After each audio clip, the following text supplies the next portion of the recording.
This story happened in 2017 when I was living in St. Petersburg, Florida. I've always been someone who prefers staying at home rather than going out.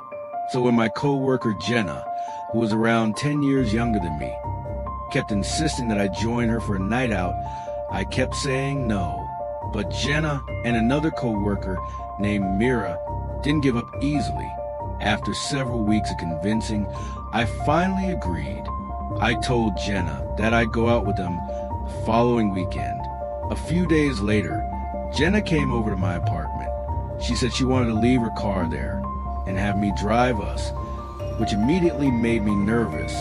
Even though I had been living in St. Pete for about 4 years, I barely knew the city because I almost never went out at night. The farthest I usually drove was about 4 miles to the closest Walmart. Anything beyond that, and I'd be completely dependent on my GPS.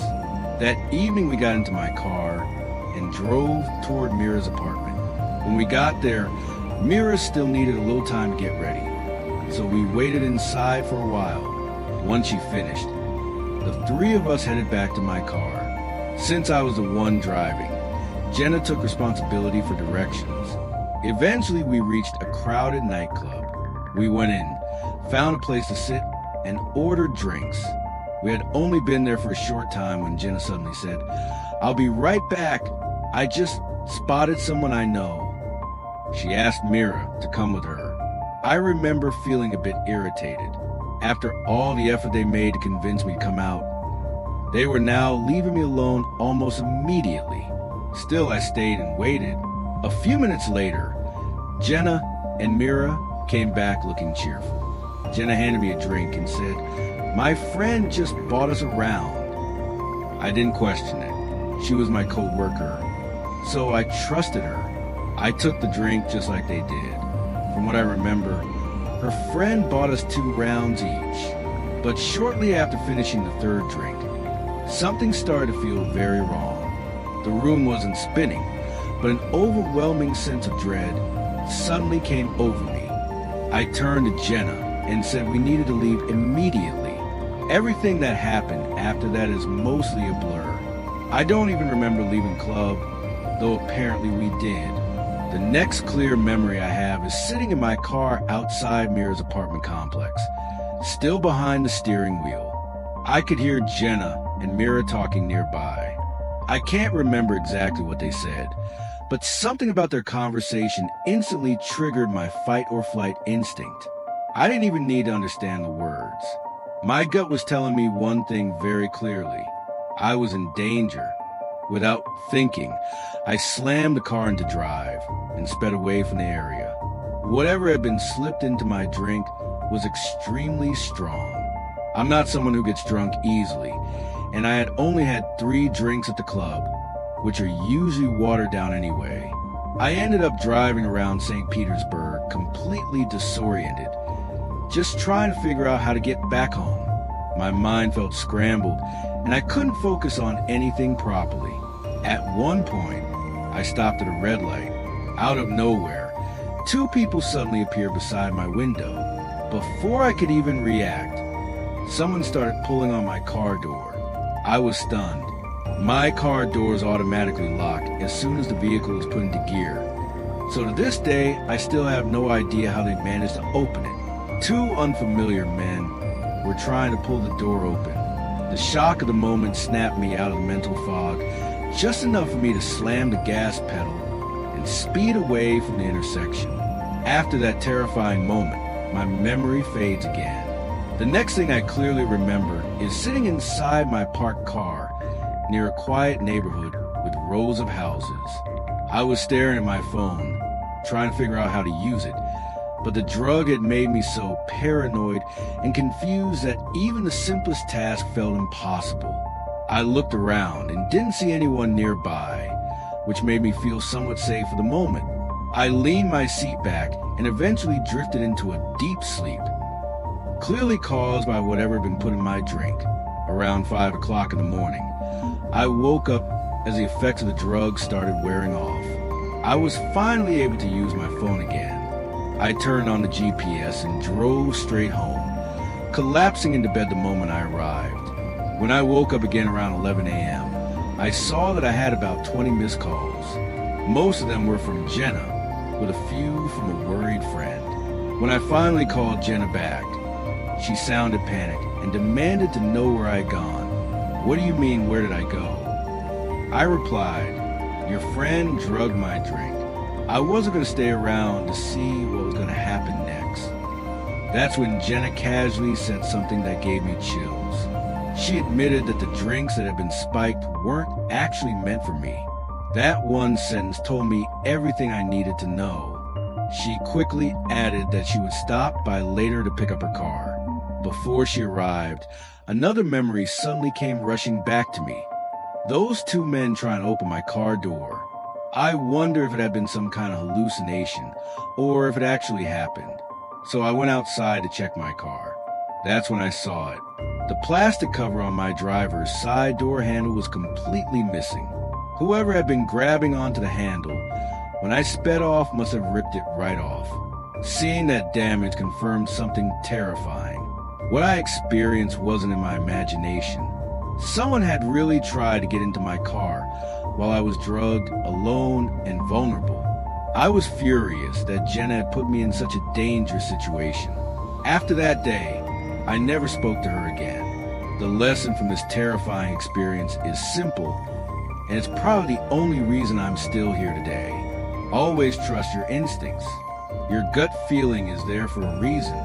Whether our meetings took place indoors or outside usually depended on the season.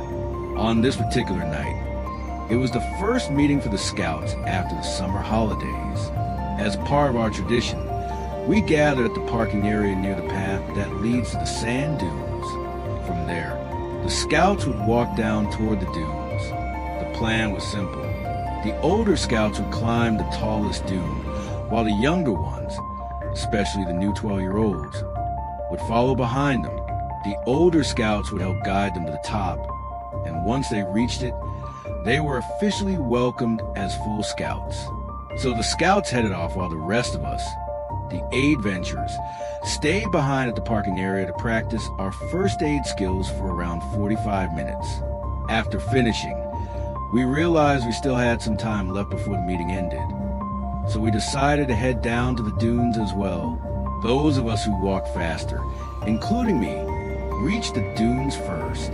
At that moment, the tide was completely in, which meant we couldn't use the beach route to reach the tallest dune known locally as the Baldy Man. Because of that, we had to move through the other hills within the dunes. When my friends, I'll call him Noah, and I were determined to reach the Scouts who had already climbed to the top of Baldy Man.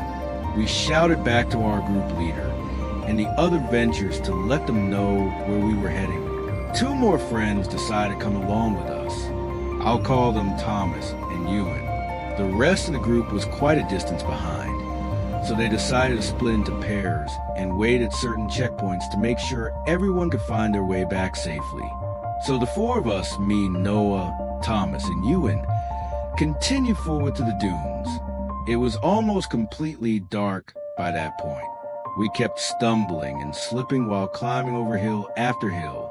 The tall, sharp grass scratched against our legs, and every now and then we brushed against thorny bushes hidden in the darkness.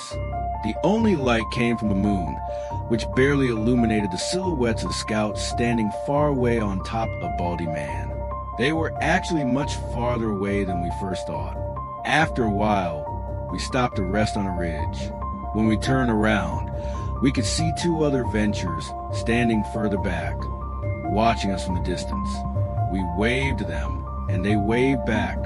I was just finishing my bottle of water and getting ready to start moving again when Thomas suddenly shushed all of us. At first, he only looked slightly concerned, but after a moment he seemed to brush it off. We asked him why he told us to be quiet. "Did you hear that?" he asked. None of us had heard anything. Thomas explained that he thought he heard something moving in the bushes nearby. We assumed it was just the wind, even though the night was unusually calm and still. About 10 minutes later, we reached the final hill before the Scouts. We were exhausted by that point, but we pushed ourselves and finally climbed to the top where they were waiting. We greeted our friends, welcomed the new scouts who had just completed the climb, and realized we needed to head back immediately because it was now completely dark. None of us had brought a torch. We slid and stumbled down the big dune until our feet hit the sand again, and then we started making our way back toward the ridge where we had seen the two ventures earlier. We ran across the dunes again, climbing and descending hill after hill until we finally spotted the outline of that same ridge. The two figures were still there. Seeing them again gave us a sense of relief. Eventually, the four of us reached them. I'll call them Cormac and Alice. Cormac was a big guy, tall and muscular, and well known at school for being extremely intelligent. He stood around 6 feet 3 inches and honestly looked like someone who could wrestle a bear if he had to. Alice, on the other hand, was quieter, but she was incredibly sharp both academically and socially. Even in the darkness, without a torch, I could clearly see the panic on Cormac's face. Alice was standing beside him, visibly shaking. "What's wrong?" Noah asked, speaking the question all of us were thinking. Cormac looked straight at me and asked seriously, "Were you walking around down there by yourself?" He pointed toward a small clearing between the dunes, a place where people sometimes go to drink or smoke. "No, I've been with the others the entire time." "Why?" I replied, already feeling my heart start to race. At that moment, I think all of us realized the same thing. It felt like the blood in our veins had suddenly turned cold. Cormac continued, his voice tense. "Alice and I saw a man down there. He had his hood up and was dressed completely in black. He kept circling around that clearing, clearly trying to stay out of sight. At first we thought it was you," he added, looking at me, "but it didn't make sense." Before I could respond, Cormac kept speaking. "When we waved at you earlier from the other ridge, we hadn't seen him yet, but the moment you left that spot, we saw someone standing exactly where you had been, just standing there and watching your direction. That's when it hit me. A chill ran through my entire body. Thomas must have heard him moving around earlier when we were resting on that ridge. We hadn't imagined anything. Someone had been following us, but there was safety in numbers. So the 6 of us gathered together and slowly made our way down toward the clearing where the man had been seen. He didn't even have a torch," Alice said quietly, her voice shaking with fear. Cormac and Alice immediately ran toward the scouts to warn their leaders about what they had seen. The remaining 4 of us stayed behind in the clearing, keeping watch and scanning the dark dunes around us. Thankfully, Cormac and Alice returned only a few minutes later after informing the leaders. Everything around us felt strangely silent now. The darkness of the dunes seemed heavier than before. The thought that a man dressed entirely in black had been walking around out there, alone, without any light, made the situation even more frightening. We were all expecting that he might suddenly jump out from the darkness. Fortunately, that never happened. Not wanting to stay there any longer, we quickly began heading back toward the car park. Along the way, we met the remaining 3 ventures and our group leader, and we told them everything that had just happened. We were almost out of the dunes when suddenly one of the younger scouts screamed loudly. The sound caused everyone else to panic and start running. Noah and I, who were leading the group back, rushed over to the child first. The poor kid was crying, clearly terrified. When we asked what was wrong, he slowly raised his hand and pointed toward my left. And that's when I saw him, the same man. He was standing silently on top of a ridge, simply watching us. Noah immediately shouted for everyone to run. He said he thought he saw a knife in the man's hand. The Ventures quickly picked up the younger and slower children and carried them as we all rushed toward the car park, which we hoped was a safer place. I never saw the man's face that night, and honestly, I don't think I ever want to know who he was. Eventually, all the scouts and Ventures were picked up by their parents. I'm sure many of them heard their own version of the story. But only a small number of us know what really happened that night. When I finally reached my apartment building, I didn't go straight to the entrance like I normally would. Instead, I crossed the street and stopped for a moment before turning around. He stopped too. He was standing under a nearby tree, mostly hidden in the shadows. I couldn't see his face clearly, but somehow I could still sense that he was slightly smiling. I shouted, "Why are you following me? If you don't leave, I'm gonna call for help." He didn't say a single word. He just stood there, completely still, out of panic. I blurted out, "My boyfriend lives with me. I'm going inside to get him right now." Of course, that was a lie. I actually lived alone. I quickly turned around and rushed toward the entrance of my building. My hands were shaking as I typed the security code on the keypad. The door buzzed and unlocked for a few seconds. Just as I pulled the door open, I suddenly heard fast footsteps rushing behind me. When I looked back, I saw Jared sprinting toward the entrance. I immediately ran inside and let the door slam shut behind me. I didn't even stop to check if it had fully closed. I just bolted up the stairs toward the second floor. My apartment was located at the end of the hallway.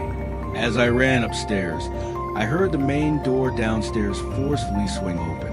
Then came the sound of heavy footsteps hitting the stairs. He had gotten inside the building. My hands trembled as I struggled with my keys at my apartment door. I nearly dropped them while trying to unlock it. Meanwhile, his footsteps were getting louder and closer with every second. Finally, I managed to get the key into the lock. I rushed inside my apartment and slammed the door shut, locking it just as he reached the hallway. Only a moment later, his entire body crashed into my door. The impact was so strong that it shook the door and even rattled the wall. I screamed and stumbled backward while grabbing my phone. He slammed into the door again, even harder this time, as if he was trying to break it down. Then suddenly, another door in the hallway opened. I heard a man's voice shout angrily, "What the hell are you doing?" The pounding instantly stopped. For a moment, there was complete silence. Then I heard quick footsteps moving away. I carefully looked through the peephole and saw my neighbor standing in the hallway. He was an older man who lived across from me. He looked both confused and irritated. Jared was already halfway down the staircase, leaving without saying a word. My neighbor gently knocked on my door and asked if I was okay. I opened the door just a little. I was shaking and crying as I explained everything that had happened while he stayed in the hallway with me. He told me he had heard the loud banging and thought someone was trying to break into my apartment. I immediately called the police, and they arrived that same night. They took the situation very seriously. I gave them Jared's name, which I knew from the credit card he used at the bar. The building manager later pulled up the security camera footage that clearly showed him running into the building right after me. My boss also provided the bar surveillance footage. The following day, a police officer called me and told me they had officially identified him as Jared Perez. Detectives were preparing to send the case to the prosecutor.